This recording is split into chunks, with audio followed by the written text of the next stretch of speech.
आप सभी को जय मसीह की। द बाइबल पोर्शन में आपका स्वागत है। हमारा आज का वचन है उत्पत्ति की पुस्तक 27वां अध्याय वचन 30 से 46। जैसे ही यह आशीर्वाद इसहाक याकूब को दे चुका और याकूब अपने पिता इसहाक के सामने से निकला ही था कि एसाव अहेर लेकर आ पहुंचा।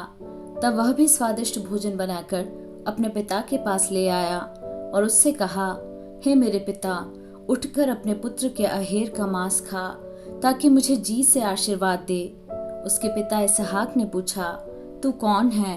उसने कहा, मैं तेरा जेठा पुत्र एसाव हूँ। तब इसहाक ने अत्यंत थर थर कांपते हुए कहा, फिर वह कौन था जो अहेर करके मेरे पास ले आया था? और मैंने तेरे आने से पहले सब में से कुछ खा लिया और उसको आशीर्वाद दिया। अब उसको आशीष लगी भी रहेगी। अपने पिता की यह बात सुनते ही एसाव ने अत्यंत ऊंचे और दुख भरे स्वर से चिल्लाकर अपने पिता से कहा, हे मेरे पिता, मुझको भी आशीर्वाद दे।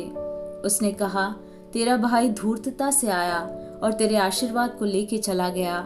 उसने कहा, क्या उसका नाम याकूब यथार्थ नहीं रखा गया? उसने मुझे 2 बार अड़ंगा मारा।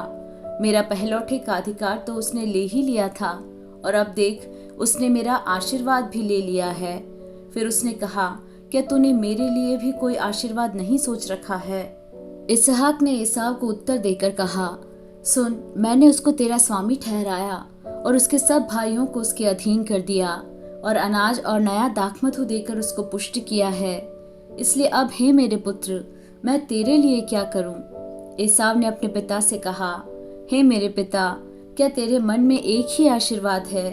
हे मेरे पिता, मुझको भी आशीर्वाद दे। यूं कहकर एसाव फूट फूट के रोया। उसके पिता इसहाक ने उससे कहा, सुन, तेरा निवास उपजाऊ भूमि से दूर हो और ऊपर से आकाश की ओस उस पर न पड़े। तू अपनी तलवार के बल से जीवित रहे और अपने भाई के अधीन तो हो, पर जब तू स्वाधीन हो जाएगा तब उसकी जुए को अपने कंधे पर से तोड़ फेंके। एसाव ने तो याकूब से अपने पिता के दिए हुए आशीर्वाद के कारण बैर रखा और उसने सोचा, मेरे पिता के अंतकाल का दिन निकट है, फिर मैं अपने भाई याकूब को घात करूंगा।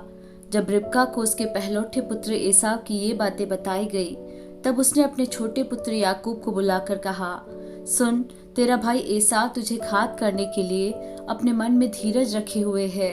इसलिए अब हे मेरे पुत्र, मेरी सुन, और हारान को मेरे भाई लाबान के पास भाग जा और थोड़े दिन तक, अर्थात जब तक तेरे भाई का क्रोध न उतरे तब तक उसी के पास रहना।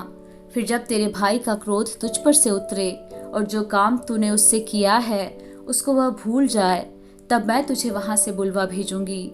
ऐसा क्यों हो कि एक ही दिन में मुझे तुम दोनों से रहित होना पड़े। फिर रिबका ने इसहाक से कहा, हित्ती लड़कियों के कारण मैं अपने प्राण से घिन करती हूँ। इसलिए यदि ऐसी हित्ती लड़कियों में से, जैसे इस देश की लड़कियां हैं, याकूब भी एक से कहीं विवाह कर ले, तो मेरे जीवन में क्या लाभ होगा।